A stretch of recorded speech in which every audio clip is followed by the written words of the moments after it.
You are not watching the show. You are the projection. You wake each morning with a name, a language, a memory. You believe that continuity means something, that the thread of yesterday weaves seamlessly into the cloth of today. You trust the film reel of your life because you have to. But what if the screen you're watching from isn't just unreliable, it doesn't exist?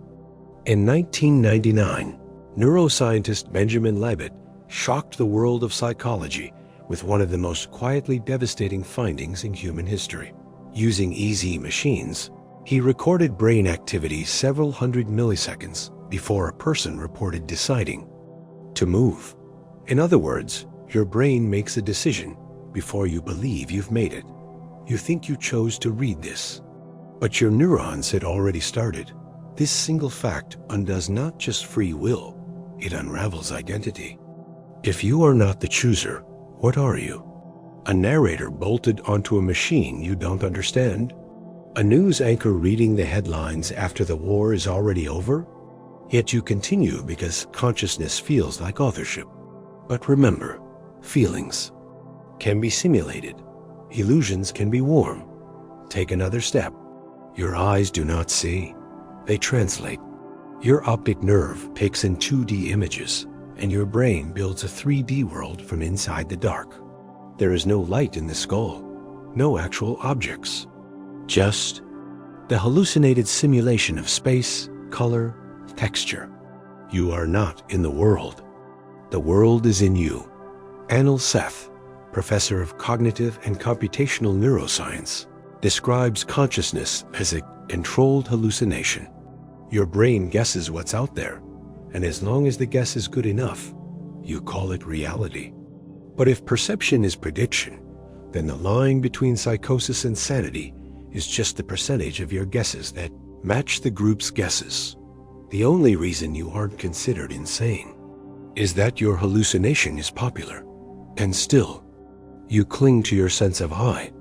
But let's talk about the default mode network, DMN, a set of brain regions active when your mind is at rest. It creates your narrative self, your inner voice, your autobiographical stream.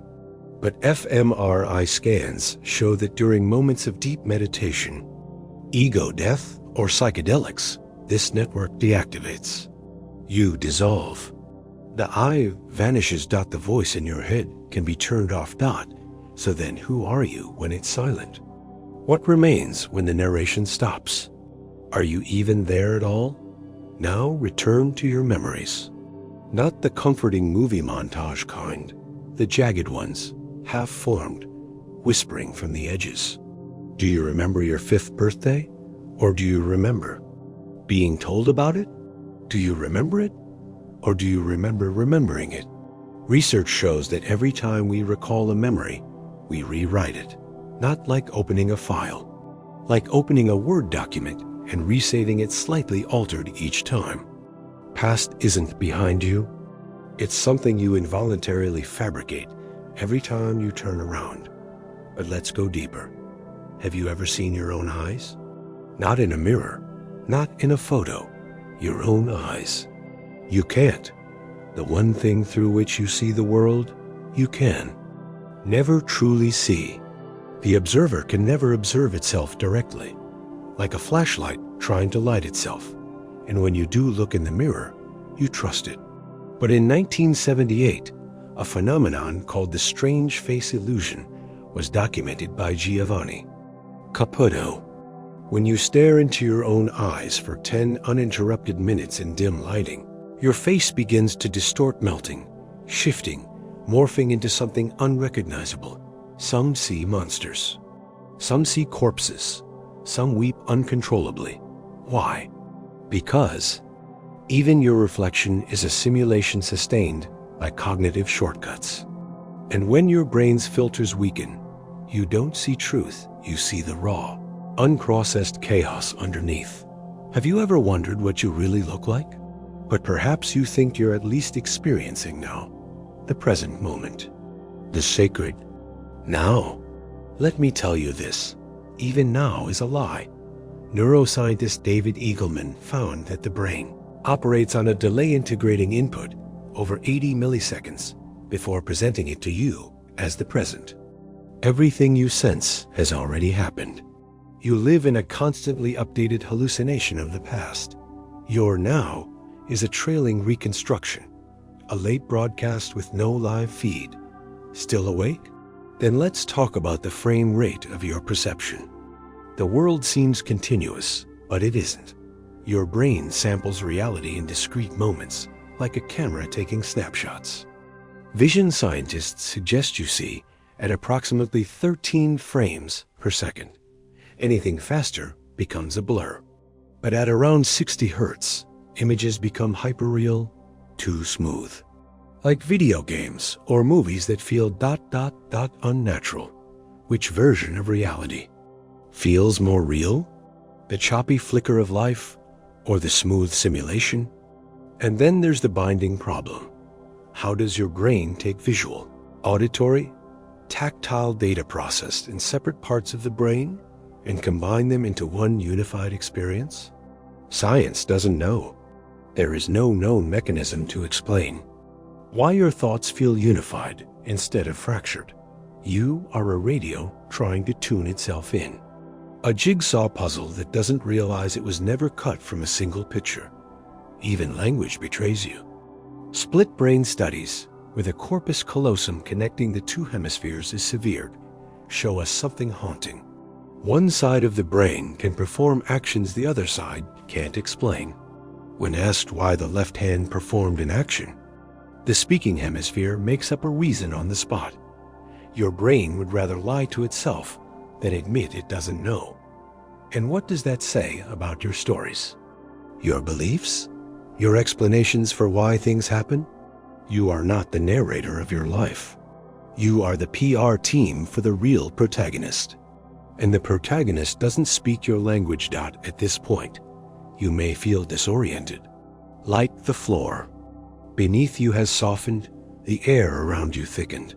That's not a metaphor. That's the slow realization that the only constant in your reality has been ... you. And now even that foundation is cracking. So here's the question. If you are not the one watching, not the one remembering, not the one choosing ... then who is? The skeleton inside the clock time is not moving. You are. You were told as a child that time flows forward like a river, always marching, always ahead. But that's a metaphor, not a law. In physics, there is no privileged direction of time. The fundamental equations that govern the universe, Newtonian mechanics, electromagnetism, general relativity, quantum field theory, are time symmetric. Run the equations forward or run them backward, and they look the same? Time's arrow? That's not science. That's a psychological artifact, the byproduct of your memory's inability to run in reverse. You don't experience time. You experience entropy. Entropy, as defined by the second law of thermodynamics, is the tendency of systems to move from order to disorder.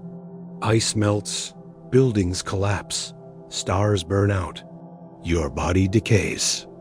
The only direction you truly move in is toward higher entropy. And so your experience of the past as ordered and the future is uncertain is not a reflection of time. It's a reflection of lost. Now think about clocks. They tick because of entropy. Their gears and springs unwind energy, mechanical, electrical, atomic decay. You measure time by things falling apart. The universe doesn't keep time. It dissolves it. You are the sand in the hourglass. You are the ash in the fire. You are the unwinding spring, and yet you believe in chronology. You think one moment follows another, cause then effect. But quantum mechanics says otherwise. In 2018, physicists demonstrated a phenomenon called indefinite causal order. Using quantum switches, researchers showed that event A can happen before and after event B, depending on how the system is observed. There is no fixed sequence. Causality is not linear at the smallest scales of reality, which means this: The very idea that this causes that is only a shadow play on the wall of your perceptual prison. Do you feel that chill in your spine? That's your temporal certainty breaking down. You are a creature who believes in birthdays, anniversaries, and expiration dates. But the cells in your body don't know what year it is. Your liver regenerates itself every 5 months. Your skin every 4 weeks. Your stomach lining every 5 days. By some estimates, you are physically replaced every 7 years. So when you say, "I am the same person I was 10 years ago," what do you mean? Not the atoms, not the thoughts, not the memories. They've eroded too. So who's standing there? In the mirror? There's a thought experiment called the Ship of Theseus. If every plank on a ship is replaced over time, is it still the same ship? But you are not a ship. You are the fire burning on the deck, ever shifting, never still, always consuming. You call it continuity, but it's just momentum pretending to be a story. And when you sleep, yes, sleep, you vanish. The waking self, the ego, the inner narrator, it turns off. No memories, no linearity, just oblivion. You disappear every night, and when you return, you pretend it was seamless. But there are gaps, black voids, moments where you are not. You skip hours, sometimes more, and your mind papers over those holes with narrative glue. But what if those gaps are not just interruptions? What if they are the rule and your waking life is the aberration? Dream researcher Alan Hobson proposed that dreaming is not a passive experience. It's your brain actively simulating reality, testing pathways, writing counterfactuals. A waking rehearsal space made entirely of hallucination.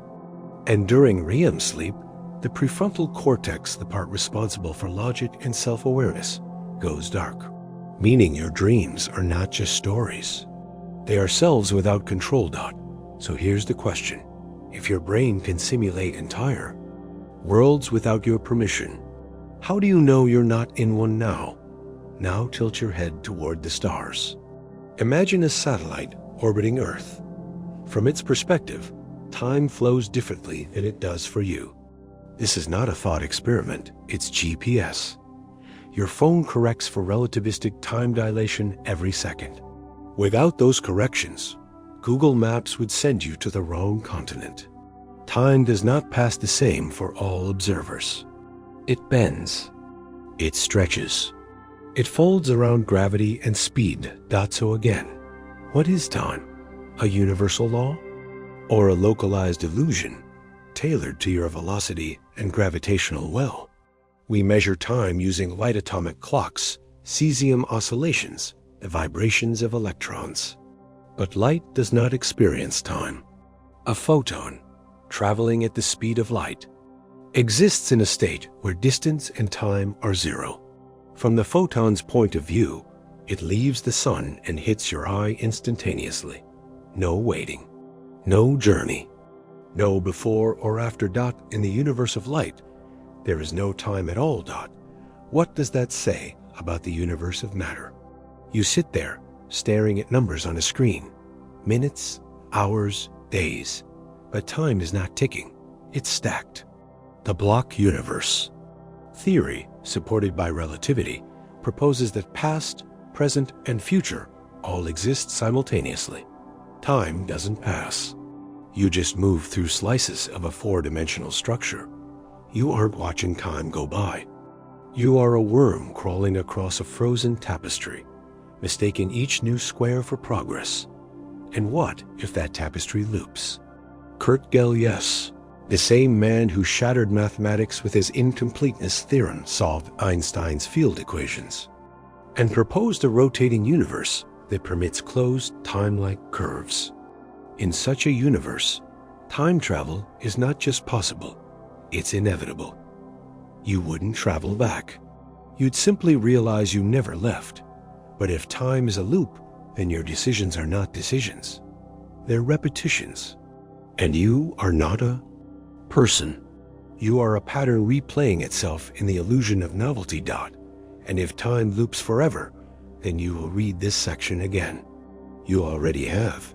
But perhaps most devastating of all is this: your death has already happened. In the block universe, every moment exists eternally. The day you were born, the moment you read this, the second your heart stops, it is all there, already real, already written. You are not heading toward death. You are embedded in it. And if that's true, then what's the point of running from anything? So now ask yourself, if time is not flowing forward and the end has already arrived, then why are you still pretending you're going somewhere? The lie of the self: you've been told that there's a you behind your eyes, a core, a soul, a singular identity holding the mask in place. But what if there's no one there? What if the mask is all there is? Let's begin with a question you've never truly answered. Where are you located? Are you behind your forehead? In your heart? In the electricity between your neurons? You say "I" with confidence, but that confidence is the product of ignorance, because every attempt to locate the self collapses into contradiction. Neuroscience has never found a center of consciousness. Not once. No singular region in the brain is the seat of the self. Instead, consciousness is distributed, fractured across networks that blink in and out depending on what you're doing. The you that feels unified is just an emergent illusion, a trick of integration. Antonio Damasio, a neuroscientist who spent decades studying patients with brain injuries, concluded that the self is constructed from layers: the proto-self, the core self, the autobiographical self. Each one arises from different systems. Damage one in the others may still function. The idea of a permanent, indivisible I is biologically ungrounded. You are not a person. You are a layered simulation stitched together by competing processes. And yet, you think you're in control. But the psychologist Julian Jaynes proposed something terrifying in The Origin of Consciousness in the Breakdown of the Bicameral Mind: that ancient humans may not have possessed self-awareness as we do today. Instead, their brains operated in a split manner, one hemisphere generating commands, the other hearing them as voices, gods, spirits, inner commands mistaken as divine instruction. In other words, what we now call thinking was once hallucinated. Command. So what changed? According to Jaynes, language evolved, and with it, a sense of internal narration. Not because we discovered the self, but because we invented it. Your inner monologue is not your soul whispering truth. It's the residue of a long-dead hallucination. Still think you're real? Let's talk about dissociation. Psychologists define depersonalization as the feeling that you are watching yourself from outside your body, like a puppet with fraying strings. It's more common than you think, affecting roughly 2% of the population chronically, and up to 75% temporarily. During trauma, stress, or even boredom, the brain detaches from identity to protect itself. Your sense of self isn't a fortress. It's a defense mechanism, and it fails all the time. You might be tempted to believe that selfhood is at least tied to memory. That continuity is what makes you you. But consider patient KC, a man who, after a motorcycle accident, lost all episodic memory. He remembers facts, knows language, can play chess, but he has no recollection of his life and no ability to imagine a future. KC exists without a narrative self. So here's the terrifying implication. You can remove the story and the organism continues. Meaning the story isn't you. It's just a story. You are not the author. You are the character who has mistaken the script for agency. Now look deeper. The self, as you know, it depends entirely on exclusion. You say, I, because you say, not that. You define yourself by what you aren't. Not that person, not that idea, not that memory. But if your identity is a boundary, then what happens when you question the border? Buddhists have known the answer for centuries. Anatta, the doctrine of non-self, that there is no permanent, unchanging self, just a series of perceptions, thoughts, and desires arising and passing away. Modern neuroscience now echoes this view. Michael Gazzaniga, in studying split-brain patients, discovered something unholy. When the left hemisphere was shown an image and asked to explain an action it didn't control, it fabricated a reason. With no access to the truth, it lied and believed the lie. The self doesn't care about accuracy. It cares about coherence. Would rather be wrong than fractured. But maybe you still believe in the soul, something outside matter, beyond reduction. But if that were true, then we should expect a person's essence to persist regardless of chemical state. And yet, with a single pill Prozac, Xanax, LSD, you can change who you are. Alter your personality, adjust your beliefs, temporarily, erase your ego. So tell me, if a pill can delete yourself, was it ever real to begin with? And if it's not the body, not the voice, not the memories, not the story, what are you? A mirage generated by prediction models. A user interface created for evolutionary advantage.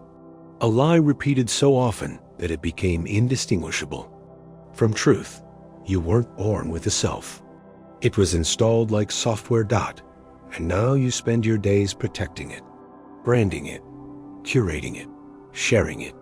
A living museum of hallucinated identity. But what you're guarding is emptiness. Even in death, you cling to self. You imagine it lifting from the body, watching the funeral, moving on. But that's just the mind repeating its favorite loop. I must persist, like a spinning top, refusing to fall. But one day soon, perhaps you will close your eyes, and the self will not return. No voice, no thought, no center, no audience. Just silence. So I ask again, if the self can vanish in a pill, a dream, a trauma, or a breath, was it ever really there at all? The skin of civilization, you wear civilization like a glove, a thin membrane over something older, hungrier, colder. You don't remember putting it on, but now you believe it is you. Let's begin with the myth of progress. You live surrounded by rectangles, doors, screens, credit cards, buildings. You use words like modern, civilized, advanced. But this architecture of order is recent, unbelievably recent. For 95% of human history, we lived as foraging. Tribes without writing, without rulers, without clocks. Cities? Civilization? Only in the last 6,000 years. A blink, a gasp. You think skyscrapers are the apex of humanity. But your bones remember something else. Inside you, beneath the social roles, the job titles, the manners something ancient waits. The limbic system, the amygdala, the animal. Your cortex is a veneer layered over this beast. You call it reason, but it's a cage built to keep the screaming quiet. Think of the Stanford prison experiment. 1971. Volunteers were divided into guards and prisoners. The experiment was meant to last 2 weeks. It was shut down in 6 days. Why? Because ordinary college students began to exhibit sadism, abuse, hysteria. Uniforms and roles transformed them into monsters. Nothing happened to them. They simply remembered what they were. And you think you're better? Consider the Milgram experiment. 1961. Participants were told to deliver electric shocks to a stranger in another room. The stranger screamed, begged, went silent. 0.65% of participants continued to the maximum voltage. Why? Because a man in a lab coat told them to. This is the scaffolding you call morality. Authority, obedience, social theater. Strip it away, and you are capable of anything. Civilization is not evolution. It's suppression. Now, turn your eyes toward history. Every era thinks it is rational, scientific, moral. But remember, there were once lectures on phrenology, clinics for treating female hysteria with vibrators, institutions for curing left-handedness. The Nazis funded entire departments of racial biology. The Soviets redefined genetics to fit political theory. Eugenics was mainstream science. You think your era is enlightened because you're inside it. Every society thinks the darkness ended with their birth, but nothing ends. We just changed the curtains. Now walk into a museum. Look at the statues, the paintings, the relics. You see beauty, art, transcendence. But these were not made in peace. The greatest wonders of the world, pyramids, palaces, cathedrals, were built on slavery, war, conquest, blood in the mortar, bones beneath the marble. Your civilization is a tower built on mass graves. But you keep climbing. Think about the people you never see. The children mining cobalt for your smartphone batteries. The workers collapsing in sweatshops to stitch your clothes. The factory farms hiding sentient beings who live and die in unrecorded agony. Your comfort is bought with invisible screams.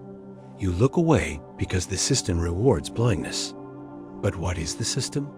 Anthropologist David Graeber described bureaucracy as a utopia of rules. But rules don't protect, they enforce. Tax systems, legal codes, debt contracts.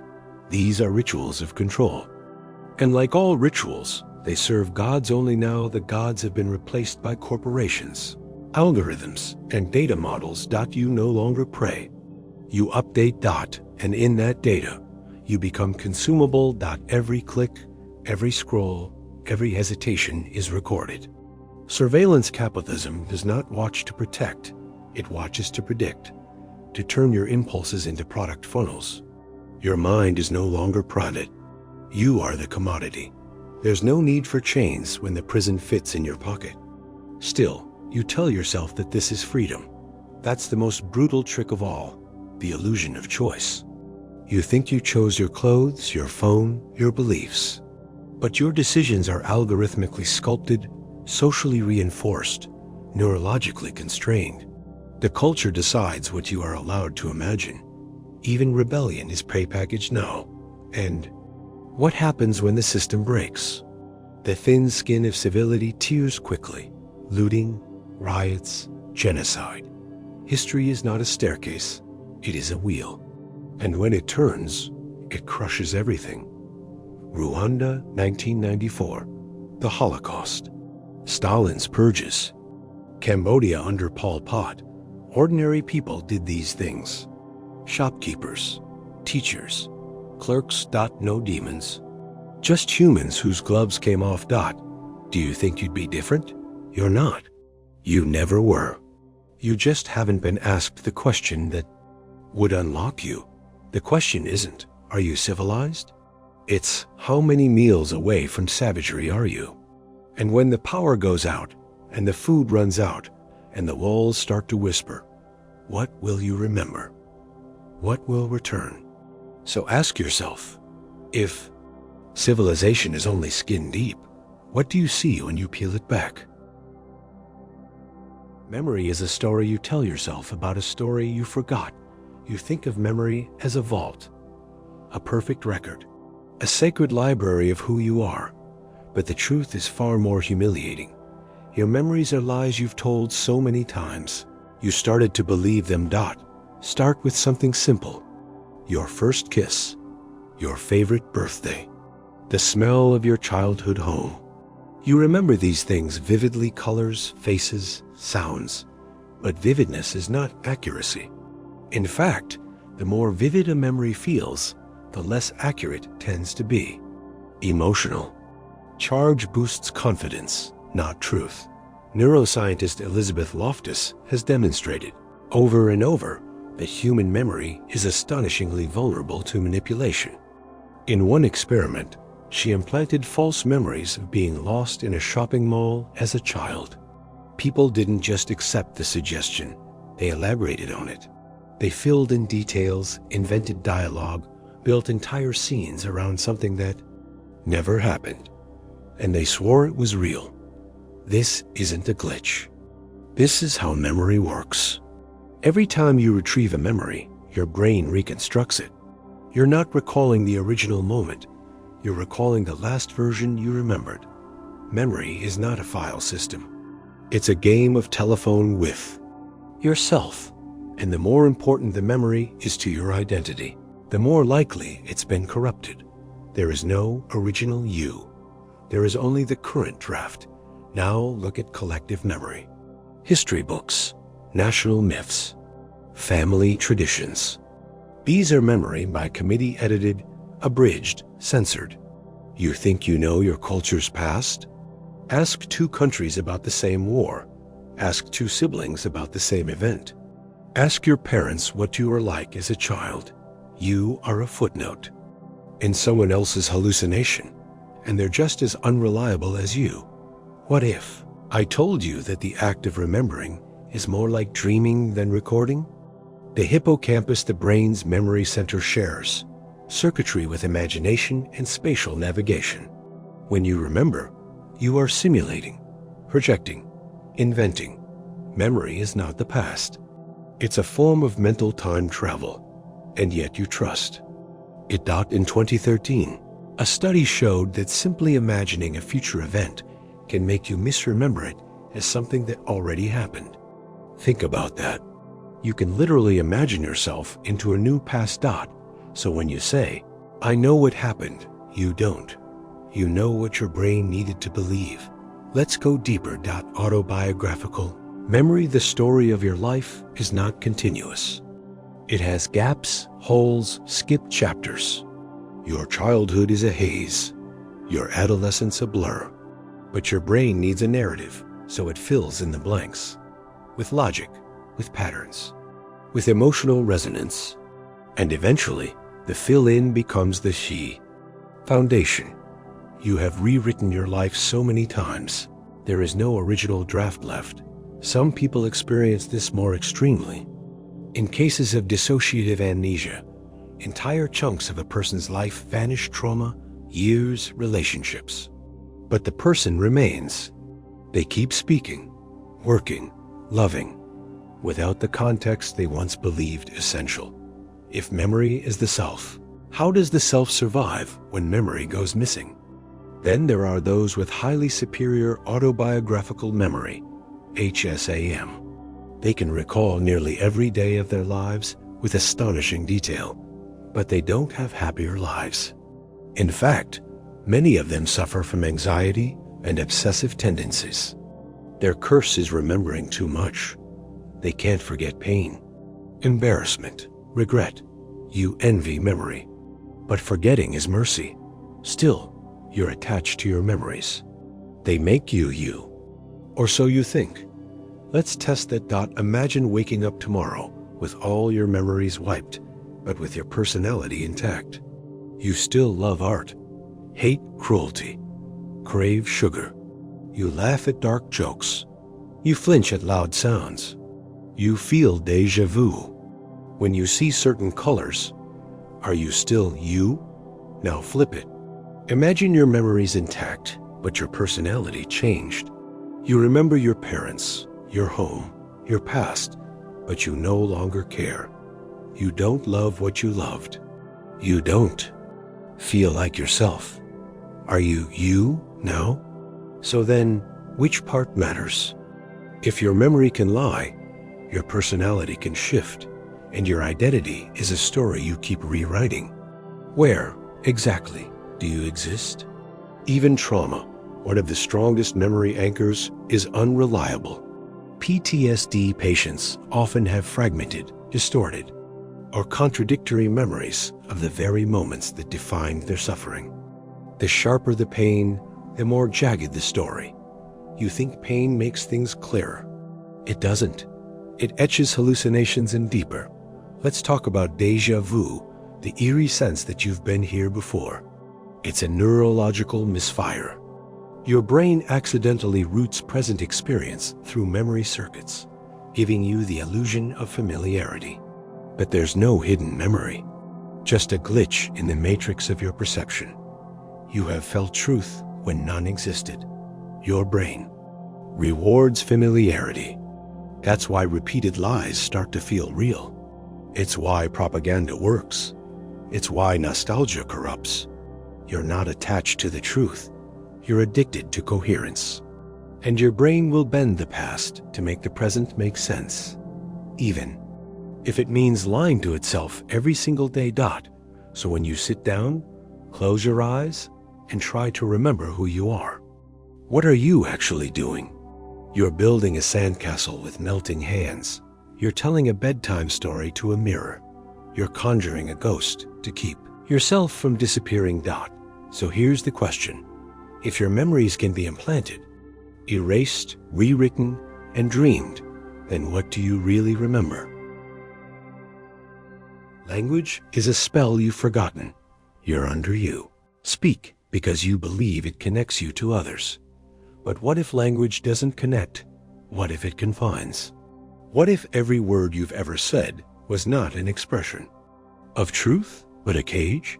Language is your tool, your pride. You wield it with confidence. But beneath its utility lies a secret. You did not create language. It created you.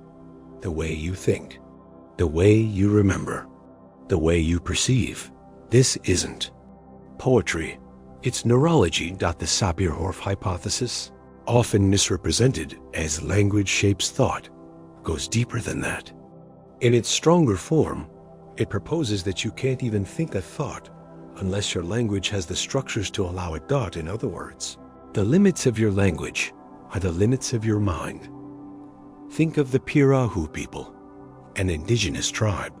In the Amazon, their language has no fixed words for numbers, no past tense verbs, no concept of history beyond a few days.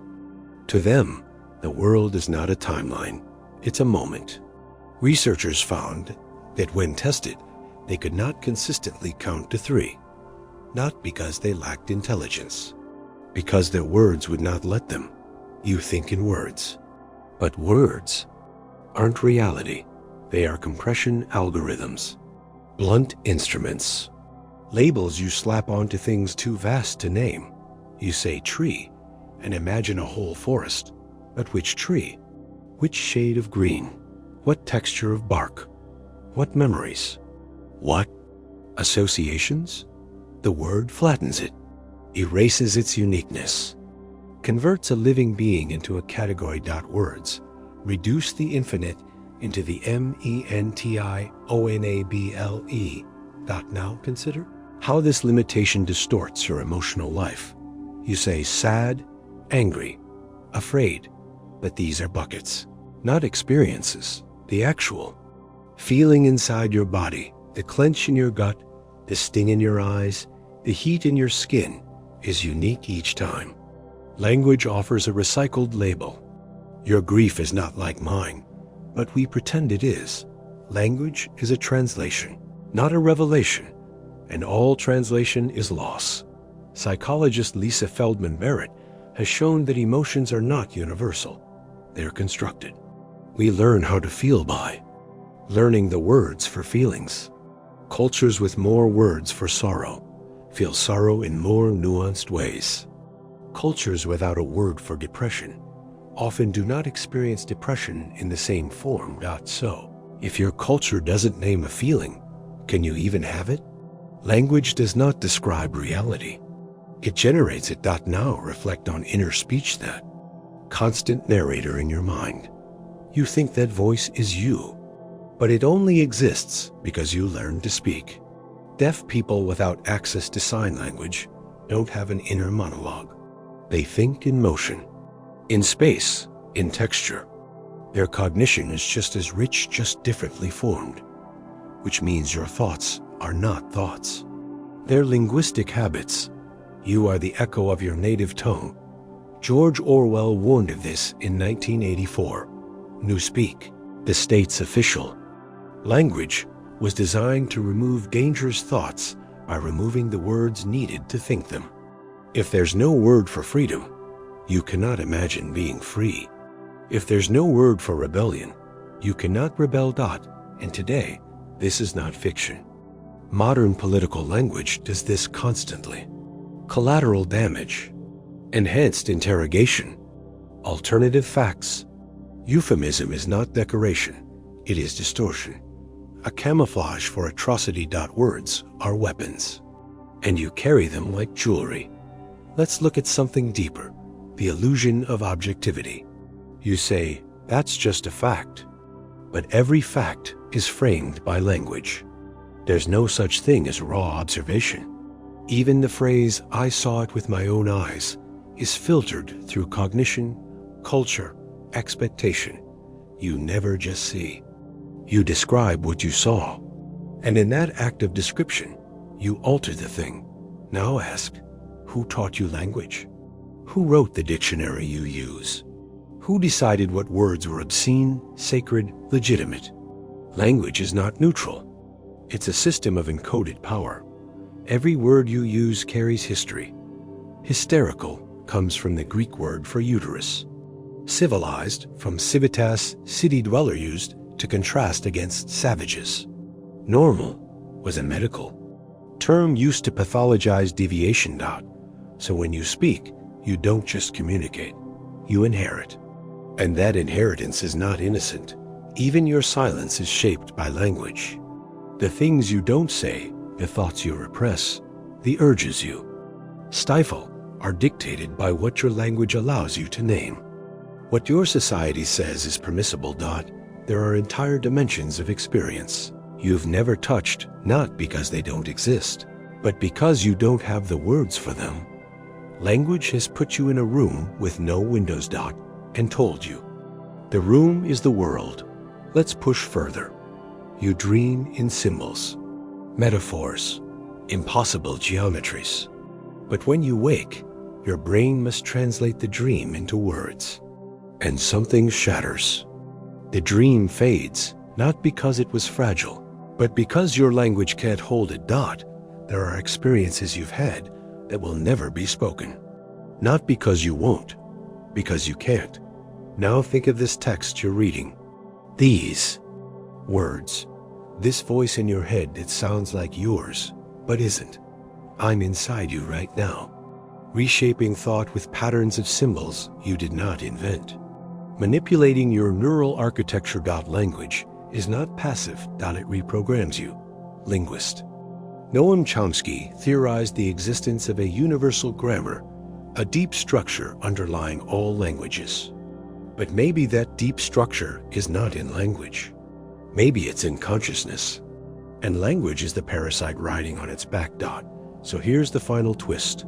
Every word you use is a guess, a shared hallucination, a fragile agreement that this sound means that thing. But how would you ever know if it really did? What if your blue is my green? Your love is my fear. Your eye is my absence? If language is a spell, and you've forgotten the original incantation, then what exactly are you casting every time you open your mouth? So tell me, if every thought you've ever had was formed by a language you didn't choose, how much of you is actually yours? You've never made a single choice. You woke up today and believed you had decisions to make. You chose your clothes, your breakfast, your route to work. You think those were your choices. But what if every choice you've ever made was made long before you thought it? Let's begin with the most devastating experiment in neuroscience. In the 1980s, Benjamin Libet placed electrodes on the scalps of participants and asked them to move their fingers whenever they felt the urge. While the participants noted the time at which they consciously decided to act, their brains told a different story. The readiness potential and electrical signal that precedes movement appeared hundreds of milliseconds before the participants felt they made the decision. The implication is simple. Your brain makes the decision first. Your conscious awareness only notices the decision afterward. So what is your free will? a story you tell to explain what your body already did. You are a narrator, not a commander. And it doesn't end there. In 2008, neuroscientist John Dylan Haynes used fMRI scanners to predict people's decisions up to 10 seconds before they were aware of making them. He could see the brain choose long before you did. 10 seconds is an eternity in the mind. You don't decide what to do. You decide how to explain what's already been done. Now think about what shapes your desires, your genetics, your hormones, your early childhood attachments, your language, your culture, your traumas. You didn't choose your family, your environment, your brain chemistry. You didn't choose the memories that shaped your preferences. You didn't choose what triggers delight or dread in you. You don't choose your desires. You just follow them. Even when you resist temptation, you're not choosing freely. You're obeying a higher order desire, the one to be good, to be disciplined, to maintain self-image. That desire, too, came from somewhere, from your upbringing, your fear of failure, your ego's need for consistency. You don't resist one impulse. You replace it with another. You are not the author of your choices. You are a puppet of prior causes. Philosopher Galen Strawson calls this the basic argument. To be truly morally responsible, you'd have to be responsible for the way you are. But you can't be. You didn't choose your genes, your childhood, your psychology. So how can you be blamed or praised for what you do? Every reason you give for your behavior sits on a chain of reasons that goes back to a moment before. You existed, you're not guilty, you're not innocent. You're inevitable. Now, consider how this plays out in everyday life. Why do you like chocolate more than vanilla? Why does one person feel euphoria in crowds while another feels panic? Why do some feel desire when others feel disgust? You say preference, but that's just a euphemism for conditioning. You were sculpted by things you never saw. Tiny micro-traumas, subtle reinforcements, forgotten compliments, flashes of rejection. You are a constellation of accidents arranged into a narrative, and every decision is just a point on that map. But wait, what about the feeling of agency? The subjective sense of I'm in control? Psychologists call it the illusion of control. You attribute agency to yourself, even when outcomes are random. In one study, participants believed they had control over a computer game outcome, even when it was rigged. Your brain wants to feel in control, so it invents causality where there is none. You feel agency the way a thermostat feels weather. Now look deeper. When you pause to consider options, what's really happening? Your brain is running simulations, weighing probabilities, comparing emotional associations. None of this is conscious. By the time you choose, the winner has already emerged from the subconscious murk, and your conscious mind steps in to take credit. It's not choice. It's narration. Even random seeming decisions, spur-of-the-moment acts, are shaped by your mental state, your environment, your mood, your glucose levels, the subtle lighting of the room. These are not mystical forces. They're variables. In a chemical computation, you are the output of math. Let's not pretend this is new. Philosophers from Spinoza to Schopenhauer to Nietzsche understood this. Schopenhauer said, "Man can do what he wills, but he cannot will what he wills." Even your will is downstream of machinery you do not control, and yet society punishes and rewards you as if you are autonomous. But what does morality mean in a world without choice? You didn't choose to be kind or cruel.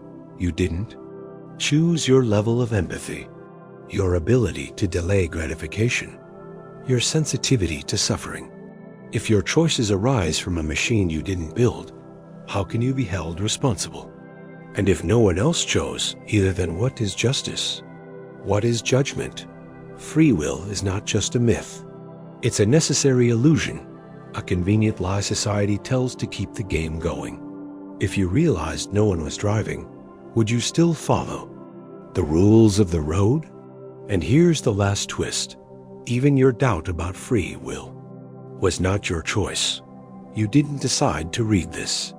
You didn't decide to question yourself. This moment was built from 1,000 unseen threads that led you here. The question now is not, what should you do?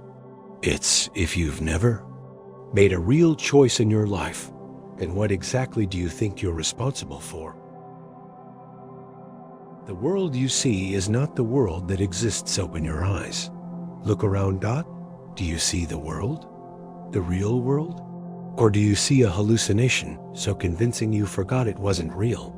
Your eyes are not windows. They are sensors, crudely tuned, giving you less than 0.0001% of the electromagnetic spectrum. You can't see gamma rays, X-rays, ultraviolet, infrared, microwaves, or radio waves.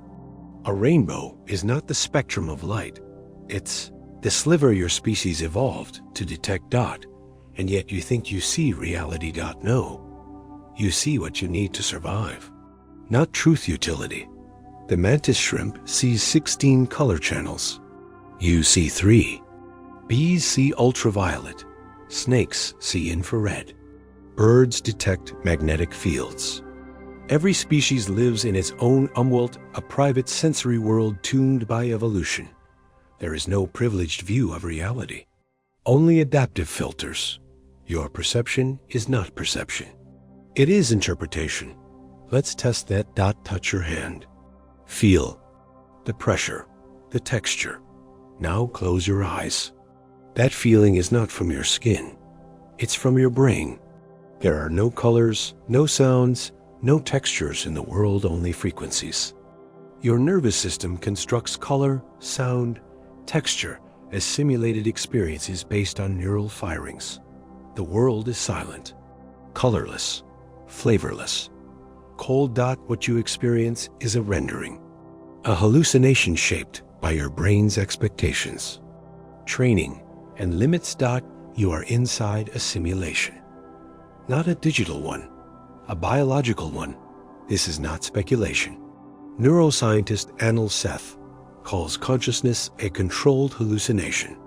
Your brain is constantly guessing what's out there, updating its model based on prediction errors. You don't see the world. You see your brain's best guess of the world, and most of the time, it gets it wrong. The dress was never blue and black or gold and white.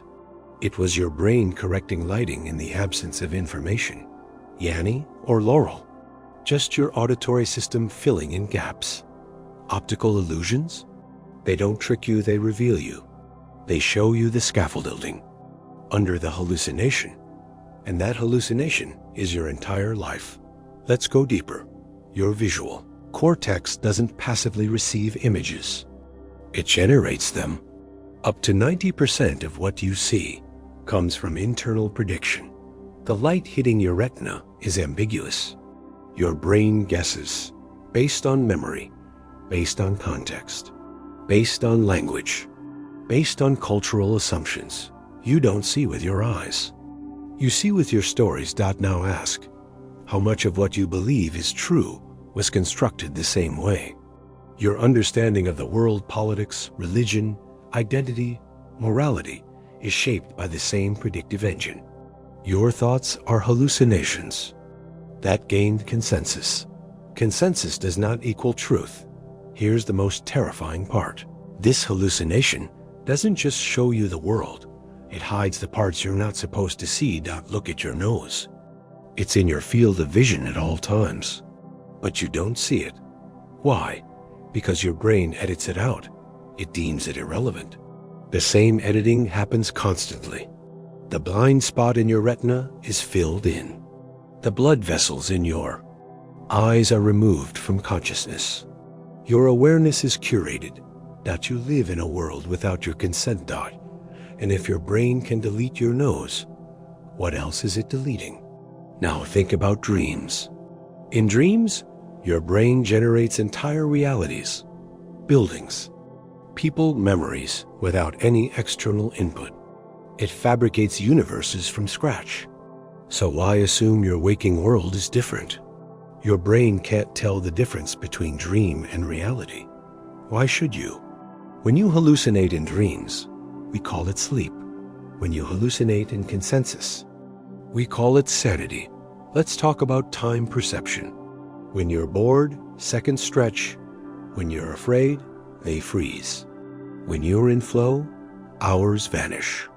Time is not constant in your experience. It's warped by attention, emotion, novelty. The clock in your head does not match the clock on the wall, and yet you trust it. Why? Because the hallucination is so convincing, you mistake it for objective. Fact. Now consider this. Every person you've ever met lives inside a different simulation. Their perceptions, memories, emotional associations, and internal models are all unique. You don't share reality. You share approximations. When two people fall in love, they're not falling for each other. They're falling for the hallucinations their brains generated around each other. You're not in love with the person. You're in love with the model. And when that model breaks, so does the feeling. So now let's return to your life, your relationships, your pain, your joy, the sun in the sky, the face in the mirror. You say it's all real, but if everything you see, hear, touch, and think is a hallucination shaped by biology, culture, and expectation, then what's outside the hallucination? You'll never know. You can't step outside your brain to see what's beyond the veil. You are trapped inside your simulation. And your only proof that it's real is that it feels that way. But then again, what hallucination doesn't? Time isn't real, but you're dying anyway. You measure your life in years, days, hours. You organize your existence on calendars, clocks, countdowns. But what if time, the most obvious, inescapable reality, is a human error? Start. Here, there is no clock in the universe. There are no hours in a forest, no days on a neutron star, no minutes between atoms. Time, as you understand it, does not exist out there. It exists in here, in the mind, as a way to organize decay. Einstein destroyed your timeline over 100 years ago. In the theory of relativity, time is not a river flowing in one direction. It is a dimension like space woven into the fabric of the universe. Time dilates. It stretches and contracts depending on speed and gravity. In 1971, atomic clocks flown on airplanes ticked slower than those on Earth. You age differently depending on how you move. So what does it mean to say now? What is the present? Physicist Carlo Rovelli insists there is no such thing as now. What feels like the present is just the way your brain processes events. In reality, every moment exists simultaneously. The past is not behind you. The future is not ahead. Everything is smeared across SPACETIME. You do not move through time. You are located in it. Time doesn't pass. You do. And yet you keep counting. Your childhood, your deadlines, your death. But none of these are in time. They are experiences. Your brain sorts into a timeline because that's how it models causality. Even memory is a time machine that lies. It doesn't play back events. It plays back stories, edited by emotion and belief. Your timeline is a fiction, and the fiction is killing you. You think of time as a resource. You say things like wasting time or saving time or killing time. But these are metaphors. You can't hold time. You can't bank it. You can't stop it. These phrases only make sense in a system where value is attached to. Existence. Time in your world is money. But money isn't real either. Let's go further. You've heard that time heals all wounds. But trauma doesn't obey clocks. PTSD loops the past into the present. A smell, a sound, a phrase, and you're there again. The past is not gone. It is accessible, repeating. For trauma, time doesn't pass. It accumulates. So what is time to? The brain? A guess. Neuroscientists now believe time perception is just the brain tracking change. More change equals longer time. Less change equals shorter. That's why new experiences feel slow and routines feel fast. Your vacation felt long, but your year? It disappeared. Not because it was short, but because you stopped noticing. You don't. Measure time. You remember it. And memory decays. So you grow old. And time accelerates, not because the world speeds up, but because your brain forms fewer new memories. Life shrinks not by loss, but by compression. That's the paradox. The more predictable your life becomes, the faster it disappears, and you think planning will save you. You think building a future is safety, but planning is a ritual, a way to pretend you control a timeline that never existed. You make goals to outrun mortality, but you're not moving. The timeline is and now. Death, you say time runs out. But how can it, if time isn't real? What really ends is your access to the hallucination, your consciousness, your map. The illusion of sequence. You will die without ever having seen the future. You will die in a present that never truly existed. But even this isn't the end, because physics tells us something chilling. In the block universe model of spacetime, every moment always exists. Your birth, your death, this sentence. They all exist as fixed coordinates. Nothing disappears. Nothing fades. You don't move through time. You are smeared across it. So when you die, your moment of life still exists. Somewhere, you are always. Being born. Always making your first mistake. Not always blinking for the last time. But you can never go back. Because the illusion of movement was just a feature of the rendering. You are trapped in the frame that contains your awareness. You don't leave it. It leaves you. And so you chase clocks. You plan weddings. You dread Mondays. You age. You panic. You dream of slowing time down, but it's already stopped. Time isn't passing. You are. And the question then is no longer, how much time do I have? The question is, if time isn't real, then what exactly are you running out of? Death already happened. You're just catching up. You imagine death as something in the distance, something coming, a wall you'll hit one day. But what if death isn't coming? What if it already arrived and you missed it? Let's begin with what death is. Biologically, it's the cessation of function. No heartbeat, no breath, no electrical activity. But consciousness doesn't track biology. It doesn't know when your heart stops. Consciousness only knows itself. And it doesn't go quietly. Consider the phenomenon of terminal lucidity moments before death. Alzheimer's patients sometimes regain clarity. People with shattered minds suddenly speak in full sentences, recall names, express love. Moments later, they die. Their brains are collapsing. And yet awareness returns. What does that mean? You assume that consciousness requires an intact system. But near death, the system breaks and something wakes up. Now look at the death process. An EUROLOGICALLY. In 2011, researchers discovered a surge of electrical activity in the brain moments after the heart stops. In rats, a 30-second burst of coherent gamma waves associated with conscious awareness. A final flare. A simulation, perhaps. A last hallucination. So death isn't an event. It's an experience, a dream you don't wake up from. But here's the twist. That final dream, the one at the edge, might not feel short. Time perception inside the brain is elastic.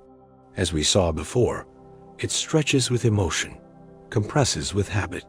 A dream lasting a few seconds in real time can feel like hours in experience, which means At the edge of death, your mind might stretch the last seconds into eternity. You may already be inside it. You could be dead right now. This reality, the chair, the screen, this text could be the final simulation generated by your brain as it dies. A recursive hallucination, a comfort loop, a way of stalling the void. And how would? You know? You wouldn't, because all evidence of life is coming from inside the hallucination. The people you remember, the past you believe, the rules of physics, these are patterns your mind projects. They feel real because they have to. Doubt would collapse the system. Now look again at the idea of linear death. You imagine your life moving forward. Birth gives growth, gives decline, gives death. But physics doesn't see it that way. As we explored before. In the block universe of space-time, all moments exist simultaneously. You are not moving toward death. You are already dead, already alive, already unborn. You are the corpse and the child, and the echo in between. So what, then, is death? A shift in which moment your consciousness is anchored to. You experience being alive, not because it's ongoing, but because your awareness is stuck in the loop where life appears to be happening, like a needle on a spinning record, playing the same groove forever. Now let's turn to quantum theory. In the quantum immortality thought experiment, consciousness may never observe its own death. Every time a quantum event could result in your death, there exists a version of the universe where you survive. Your awareness, according to this idea, continues along the surviving thread infinitely. You never wake up dead, you only wake up again. But this isn't comfort, because the price of that survival may be eternal deterioration. A version of you that survives into dementia, paralysis, entrapment, always conscious, never ending. The brain clings to whatever thread it can, not because it wants to, but because it must, because silence is unacceptable. But death is silence, and your mind is wired to reject silence at all costs. So now consider this. When your body dies, your consciousness doesn't vanish like a light bulb. It releases. Your memories, your fears, your longings, all unmoored from the body, collapse into dream. A dream so real, it becomes your new reality. What you experience as life might be aftershock. The flicker after the flash. Brain running out of power, spinning fantasies to delay the void. You might already be there. The words you're reading now, they might be part of the last sentence your brain is forming before the lights go out. And if that's true, you've already died. You're just watching it happen in slow motion. So ask yourself, if death is already happening and you're inside the final hallucination, how would you ever know when it ends? The self is a story that doesn't exist. You say, I 100 times a day. I want, I know, I am. But who is this I? Where is it? Close your eyes. Point to yourself. You might point to your chest or your head, but these are guesses. Learn gestures. You do not experience a central self. You imagine one. Let's break the illusion. Neuroscientists have searched for the self. They've dissected brains, mapped circuits, recorded signals. But there is no center, no seat of consciousness. Number. Homunculus pulling levers behind your eyes. The self is not located anywhere, because it isn't a place. It's a process. Your brain constructs you the same way it constructs the world, through prediction, memory, and coherence. The self is not a being, it's a narrative. A story told in the first-person present tense. And like any story, it's made up. Split brain experiments prove this. In patients whose brain hemispheres were surgically separated, the left and right. Halves could no longer communicate. One side saw an image. The other side acted. But when asked why they acted, patients invented explanations, not lies, confabulations. The verbal hemisphere needed coherence. So it told a story. The self didn't know the truth. It just needed to believe something. And you do this all the time. You justify your moods, rationalize your habits, explain your relationships. But these aren't objective assessments. They're post hoc narratives your mind fabricates to maintain the illusion of consistency. Your self is a public relations campaign running on broken data. You're not lying. You're editing. Now think of amnesia. When memory is lost, does the self disappear? Or does a new self appear built from the fragments that remain? If your sense of identity can be erased by head trauma, what does that say about its foundation? The self is not fragile. It's fictional. Consider the default mode network, DMN, a system in your brain that becomes active when you're not focused. Externally, it's associated with self-referential thinking, autobiographical memory, mind-wandering, the voice in your head. But under psychedelics, this network shuts down. And when it does, people report ego death, the complete loss of the sense of self. And yet they remain conscious, aware, connected. The I vanishes, and the world remains. You are not required for perception. So what, then, is this you? It's a filter, a compression algorithm, a stability function evolved to keep your brain from fracturing under complexity. It reduces all the chaos blood, memory, desire, sensation into a single symbol, I. But that I is no more real than a character in a novel. Let's go deeper. When you think of yourself, you imagine continuity. A timeline, a child who became a teen who became an adult. But memory is not continuous. Personality is not static. You are not the same person who went to sleep last night. Your cells change. Your opinions change. Your behavior contradicts itself. Continuity is a hallucination your brain maintains to avoid breakdown. And when you suffer identity collapse after trauma, loss, grief, it becomes clear. You never were who you thought you were. You are only ever becoming. And the self hates becoming. It wants definition. But definition is death. Every time you say, "This is who I am," you kill the possibility of becoming something else. And yet you keep saying it. Because without a self, what's left? Let's talk about dissociative identity disorder, once called multiple personality disorder.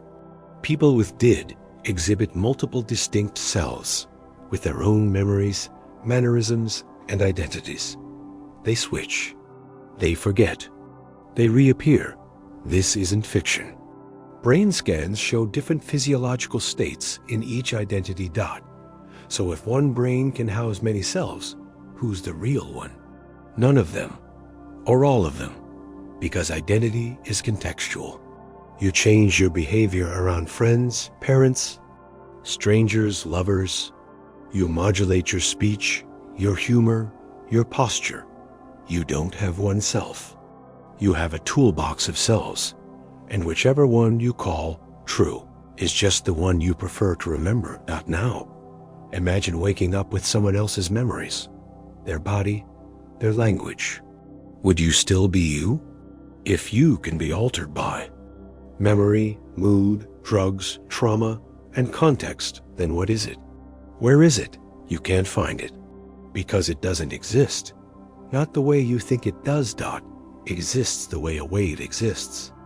As movement, not thing. As behavior, not being. As function, not form. So here's the final cruelty.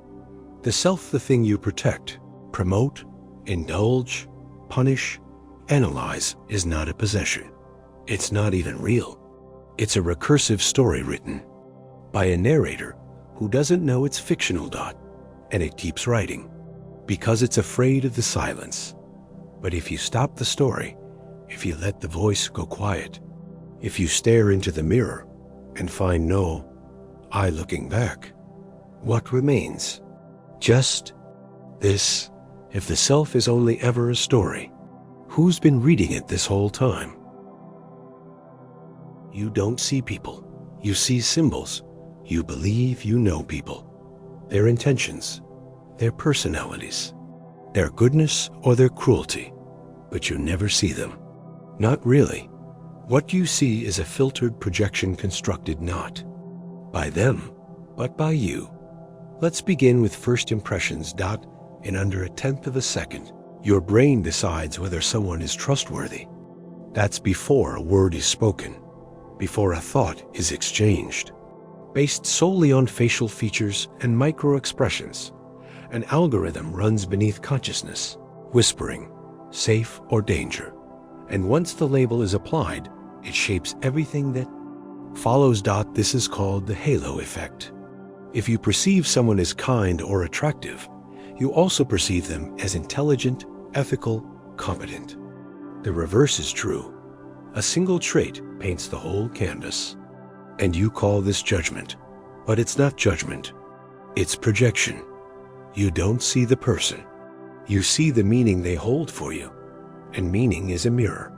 This is why you're shocked when a friend betrays you, or when a villain shows kindness. Because the symbol you constructed failed to match reality.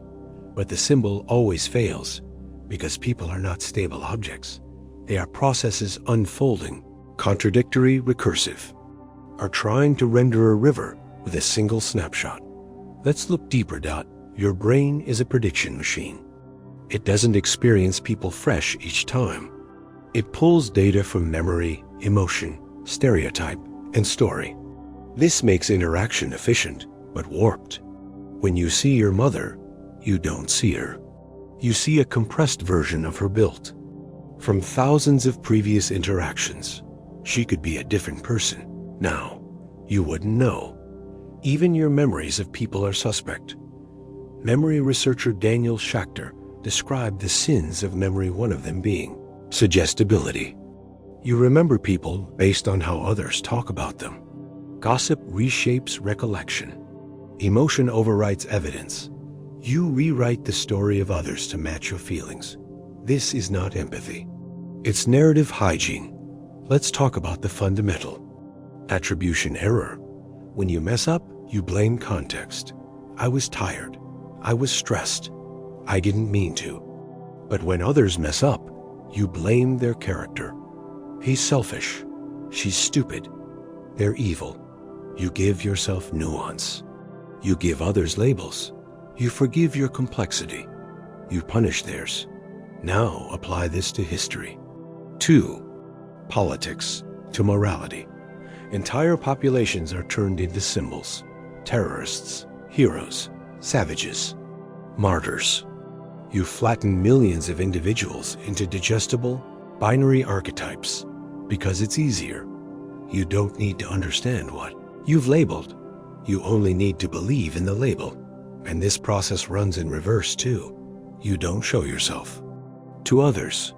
You show them your symbol, your persona, your curated personality. You exaggerate, soften, hide, perform. You shape your face, tone, words, body, so they'll believe the right story. You are not being known. You are being consumed. But it's safer that way, isn't it? Now ask, if no one sees the real you, and you never see the real them, who is anybody? And when love happens, what is that exactly? It's two projections meeting, two symbols touching. You fall in love with someone's presence, their style, their energy. But all of those are products of context. You love the version of them that exists in your head. And when they change, when the projection falters, you say, they've changed.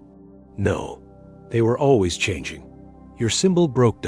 So you search for someone new. Another symbol that fits your wound. Now consider the looking glass self, concept from sociologist Charles Horton Cooley.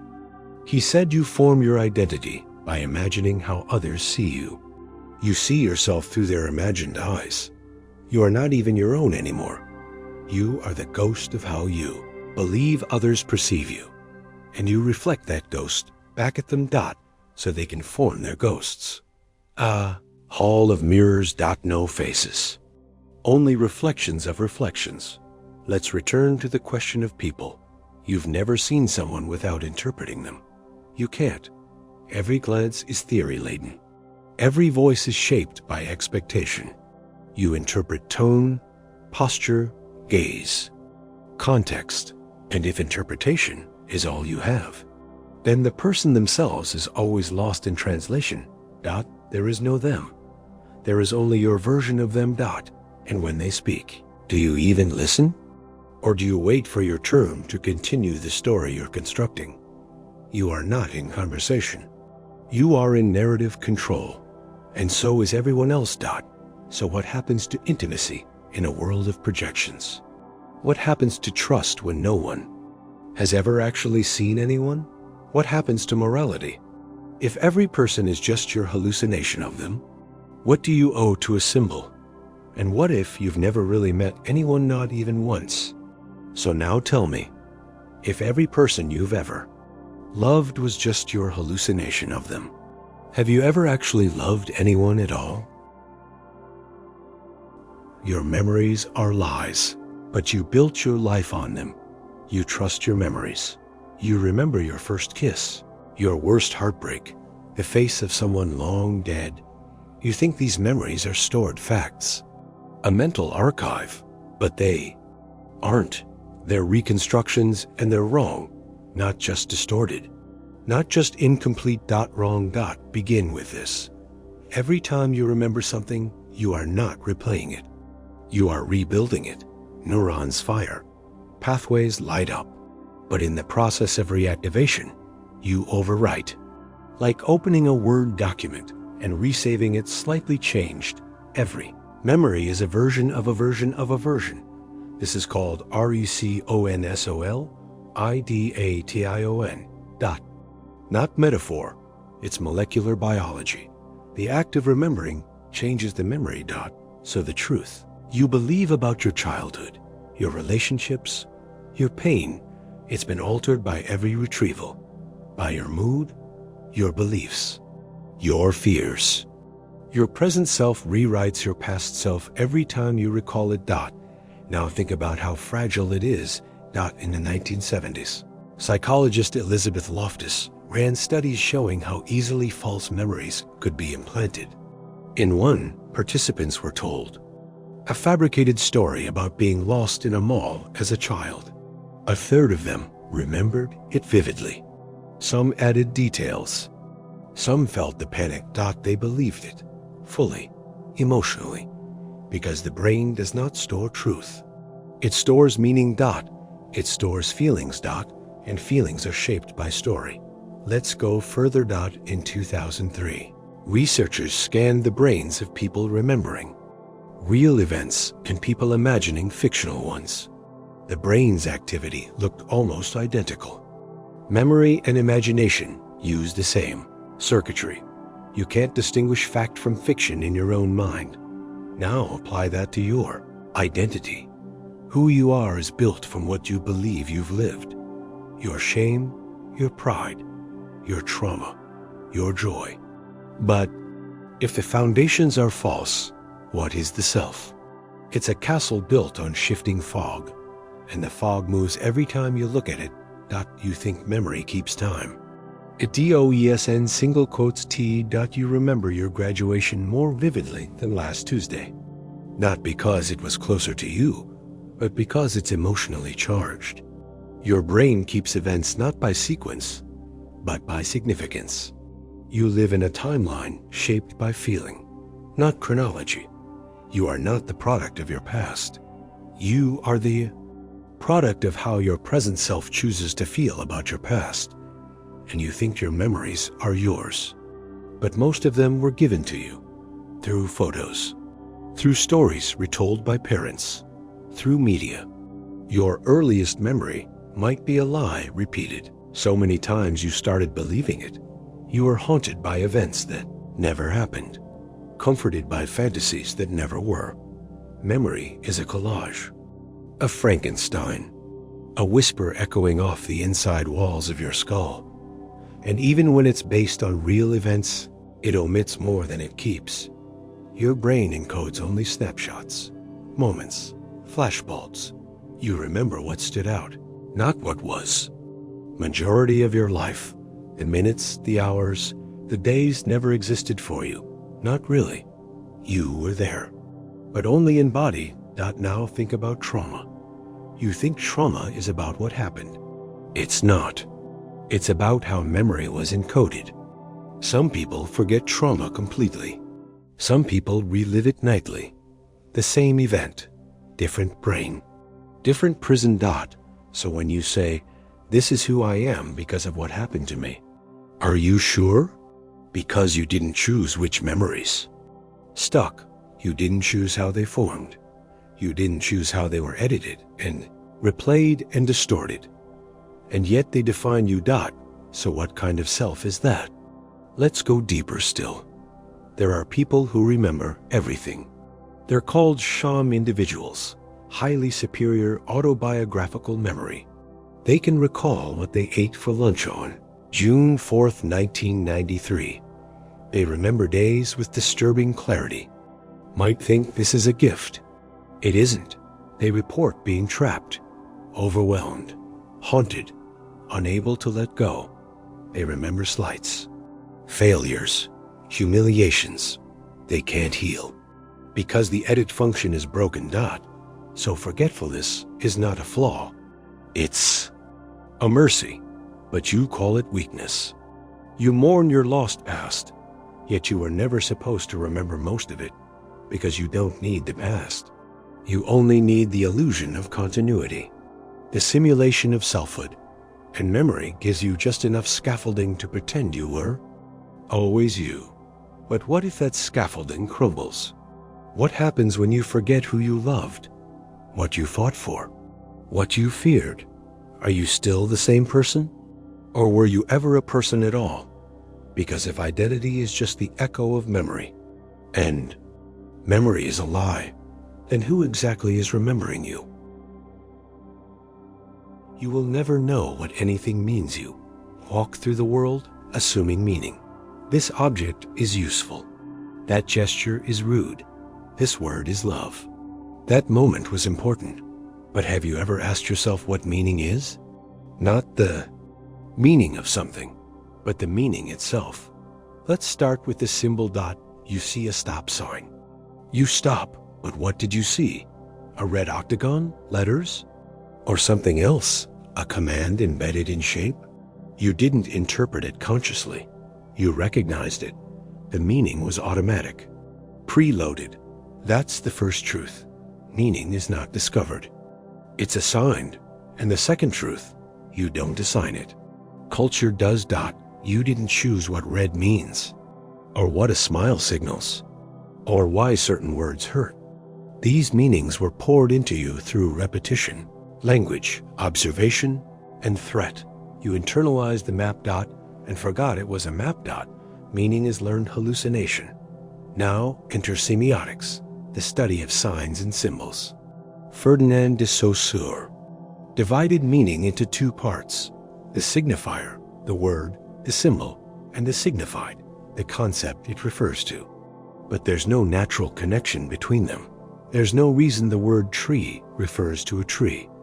It just does. We agreed on it and called the agreement reality, but it's not reality. It's code. You live in language, but language is not real. It's a scaffolding of symbols referring to other symbols. Every word you speak loops back to a cultural agreement, a consensus of perception. There is no ground floor of meaning. Everything refers to something else, and that something refers to something else again. It's turtles all the way down. Let's go deeper. You think feelings carry meaning. You feel grief and assign it to loss. You feel awe and assign it to God. But those are connections your brain chooses to make. Emotional states are not themselves meaningful. They're chemical storms interpreted through memory. And memory is a lie, as we've seen. So what you feel isn't meaning. It's pattern recognition. Misfired, rewired, reinforced. You cry at a song. Why? Not because the song is meaningful, but because it intersects with a wound your story recognizes. If you'd never heard the language, if you'd never lived the event, the song would mean nothing. It's not the song. It's you. And if you can assign meaning where none existed, what's to stop you from living your whole life inside a projection? People do it every day. Superstition, astrology, dreams, signs from the universe. We crave meaning so deeply that we invent it constantly. You see patterns in chaos, messages in coincidence. This is called apophenia. The human brain sees Jesus in toast, purpose in pain, order in static. We can't tolerate MEANIGLESSNESS. So we hallucinate order. But here's the paradox. The more you need meaning, the less control you have over it. You become a hostage to symbols. You ask what your dreams mean, what your fate is, why suffering happens. You hand power to the hallucination. You ask questions that have no answers. Because meaning is not found. It's manufactured. And if it's manufactured, it can be manipulated. Propaganda works because of this. So does branding, religion, nationalism, cults. Advertisers hijack your sense of significance. They tell you what love looks like, what success smells like, what to want, what to fear, what to be. And you internalize it. You think it was yours, but it was placed there. Now ask, what does it mean to be yourself? If your values, emotions, language, and beliefs were all assembled by forces you never chose? You say you love someone, but what is love? A word, a set of gestures, a pattern, a script, and behind it, what? Can you point to love? Or is it just a set of behaviors and symbols your culture taught you to expect? You say life has meaning, but where? In God? In family? In creation? In transcendence? Each of these meanings is a narrative, a construction. One person's salvation is another's delusion. One culture's sacred truth is another's blasphemy.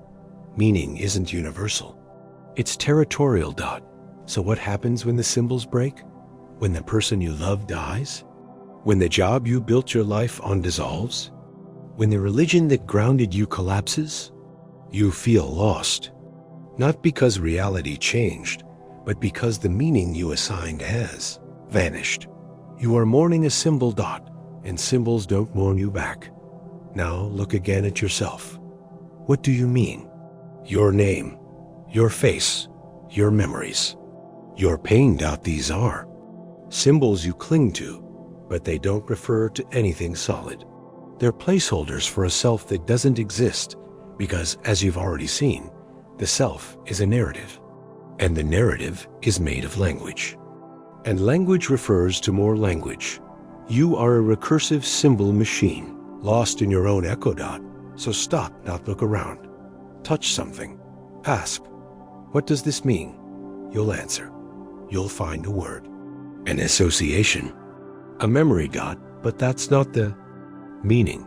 That's the symbol again. There is no final answer. No bottom layer. No hidden message. There is no objective. Why not only an endless web of somethings pretending to be something else.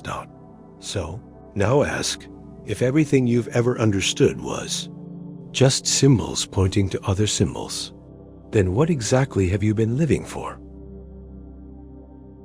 Language isn't communication. It's containment. You've built your world out of words. You speak. You think. You define. You describe. But have you ever wondered, what if language doesn't express thought, but limits it? You think language is a tool, a bridge from one mind to another, but it isn't. It's a prison, a containment system, a cage made of shared hallucinations. Start here. You cannot think without words.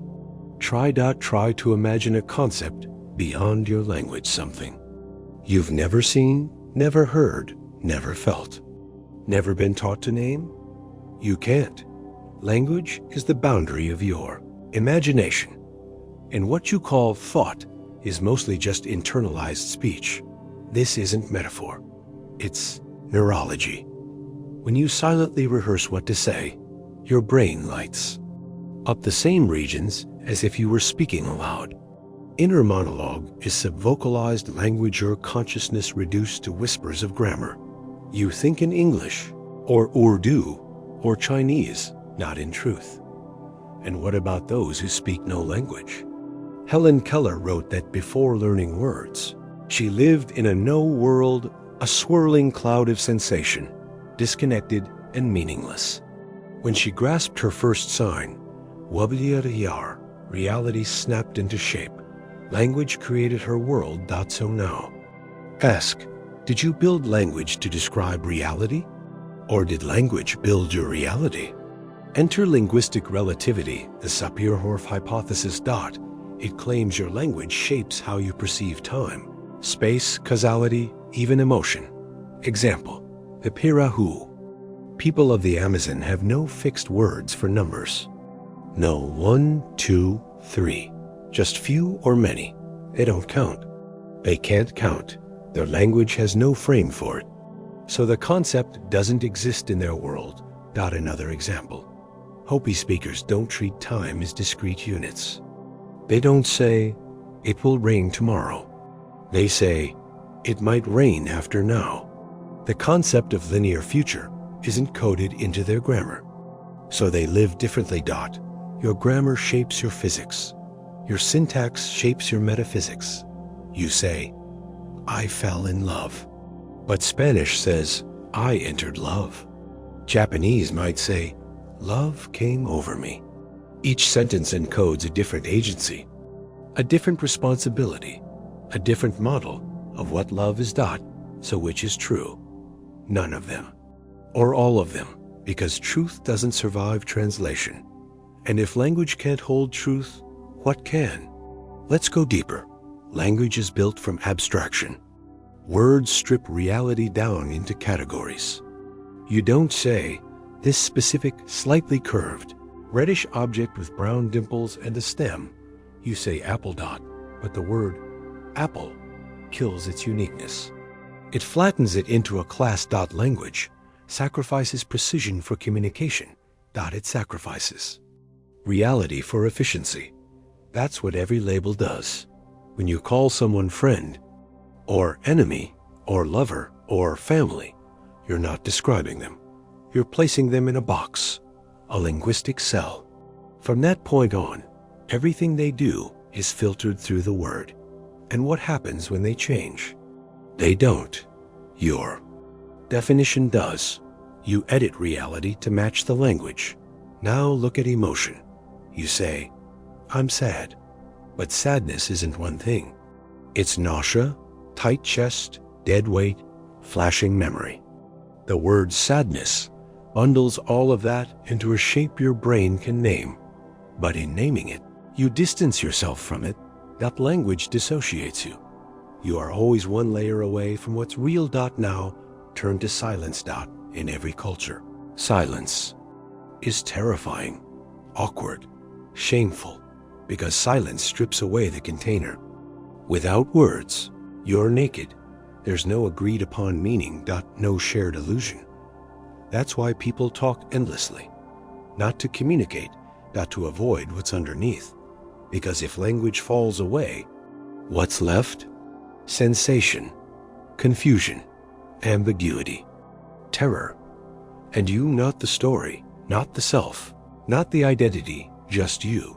Unnamed, unknowable. The Buddhist sage Nagarjuna taught that every concept is empty. That to name something is to miss it. That language is the root of delusion. He didn't mean that words are bad. He meant that words cannot contain reality. They can only point to it, like a finger pointing at the moon. And yet we worship the finger. Fall in love with the word instead of the thing. We talk about feelings instead of feeling. We name the mystery instead of entering it. And so we live lives wrapped in narratives, not presence. Now ask yourself, how many of your beliefs are built from words? Success, purpose, sin, hope, good, evil. These are not truths. They're verbal containers for emotions, instincts, and conditioning. They trick you into thinking you understand something. But ask 10 people to define love, and you'll get 10 different prisons. So what are you really saying when you speak? Are you transmitting thought? Or are you enforcing limits? And when you listen, do you hear the other person? Or just the words you've been taught to fear or desire? So now stop speaking. Stop narrating. Just feel this moment. You won't last long. Your brain will panic. The language machine will restart. Because without words, how would you even know if you are alive? Free will is a puppet show, and you're the puppet. You believe you make choices. You feel it in the hesitation before action, the deliberation before speech, the relief after choosing. But that feeling is a stage play. You are not the actor. You are the audience, watching a show written by chemicals and rehearsed by neurons. Let's begin with a fact so sharp it cuts belief. In 1983, neuroscientist Benjamin Libet hooked subjects up to EEG machines and asked them to move their hands whenever they felt the urge. He recorded the moment they became consciously aware of their decision, but their brain activity, the actual readiness potential to move, began 300 milliseconds before their conscious decision.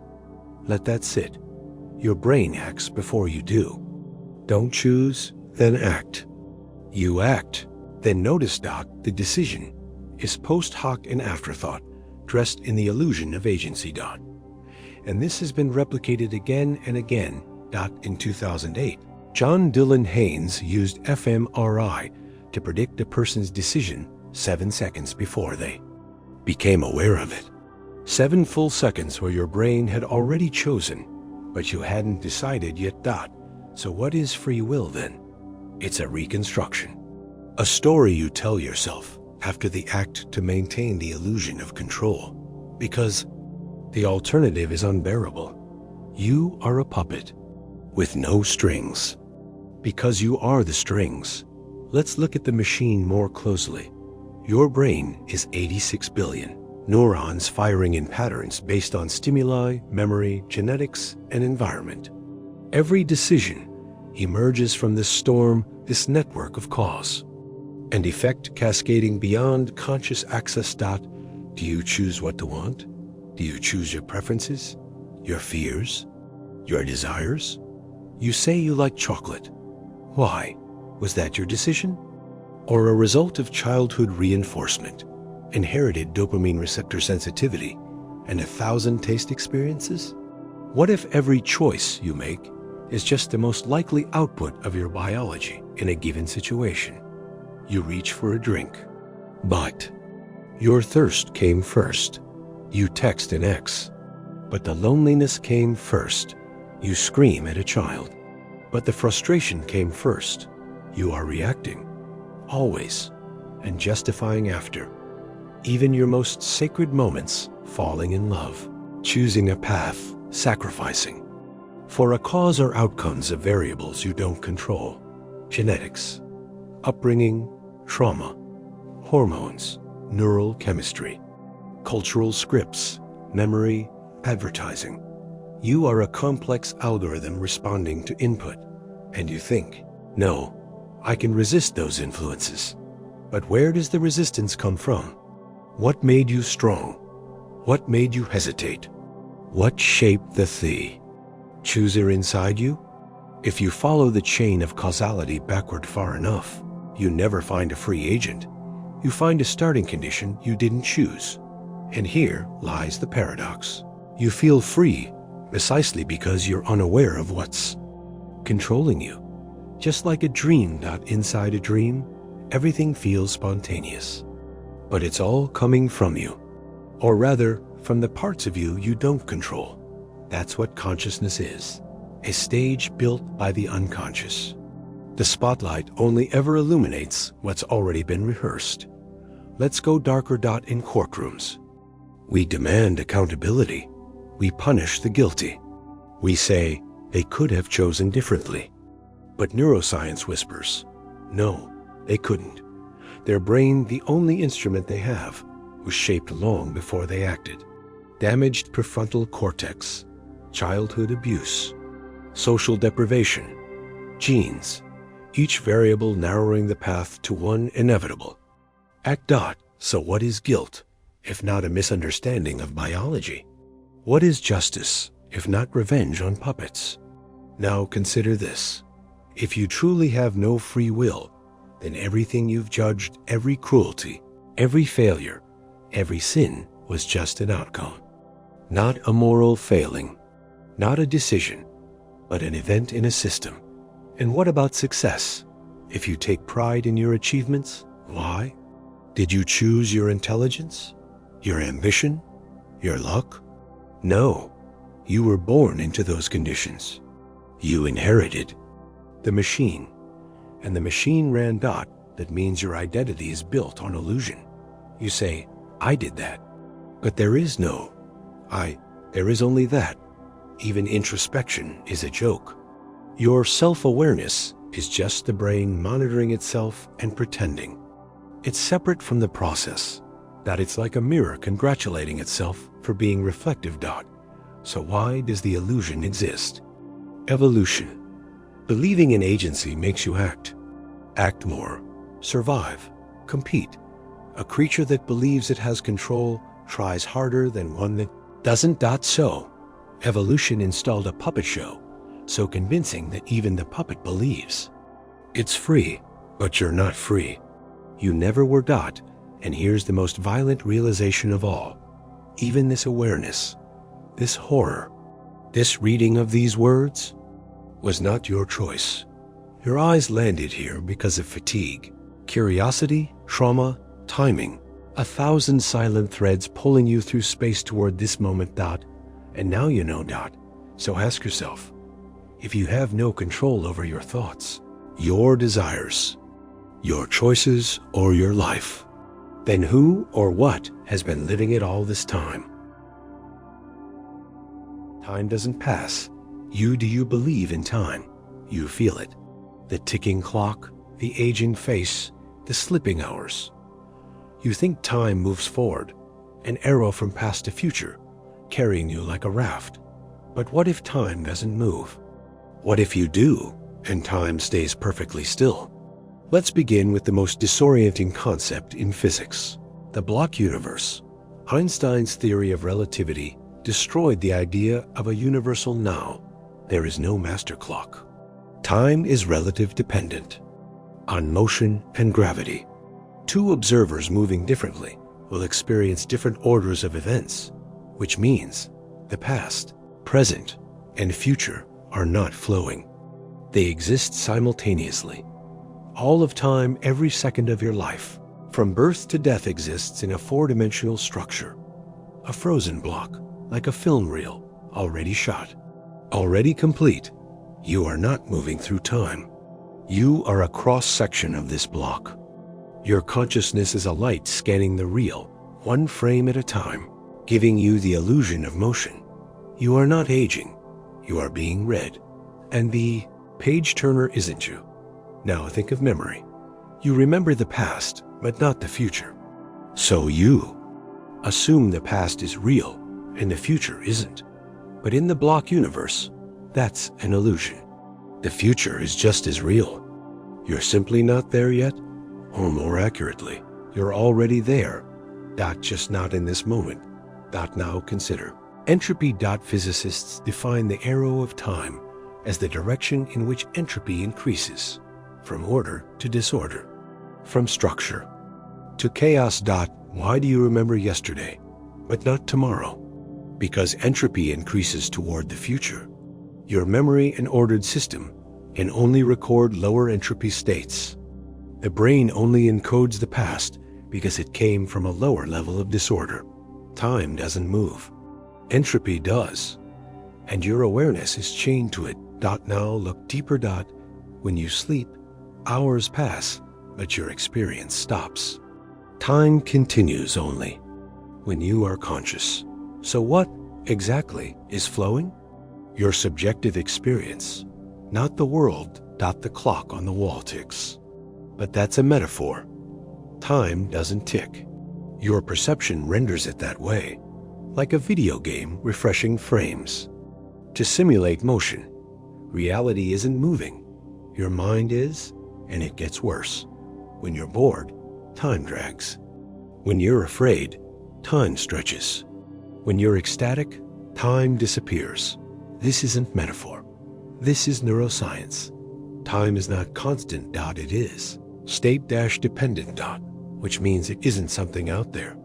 It's a product of brain function of dopamine, attention, threat perception, and narrative structure. You don't experience time. You experience you. Now remember what we said about death.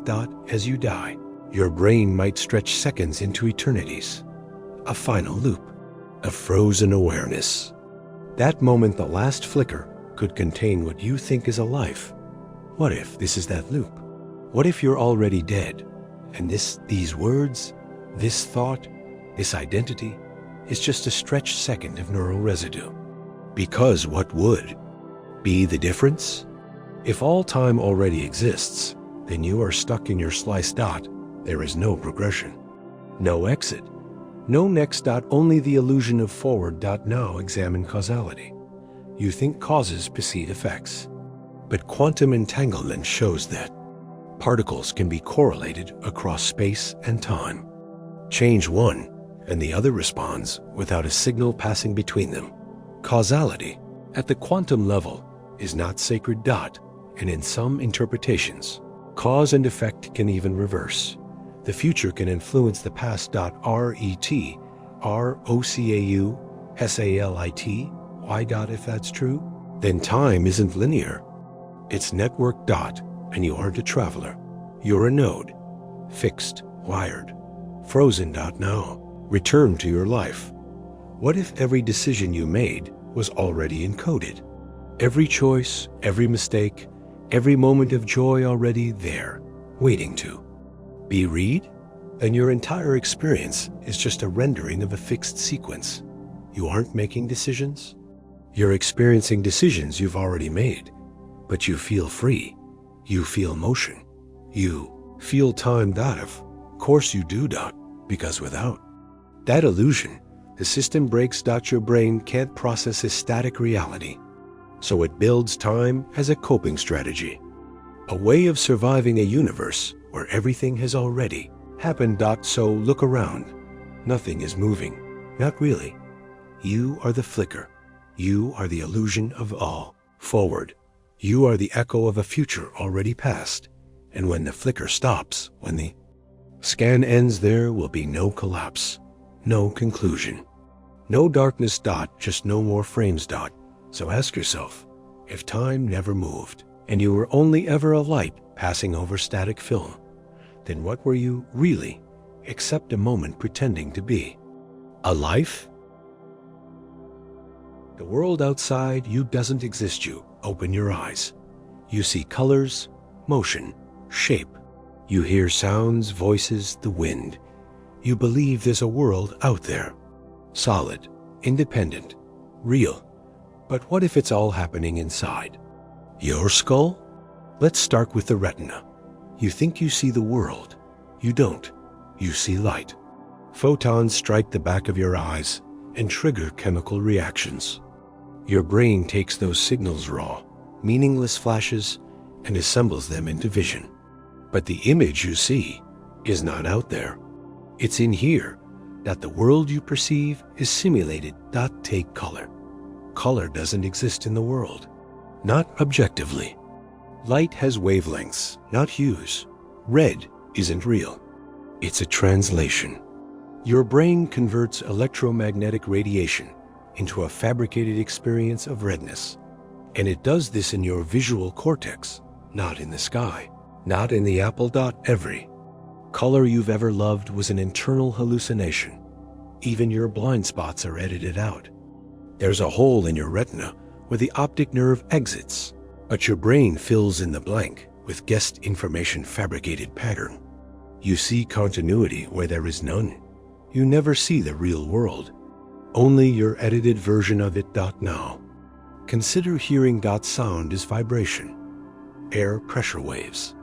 But your ears don't hear. They translate. Tiny bones convert movement into neural signals.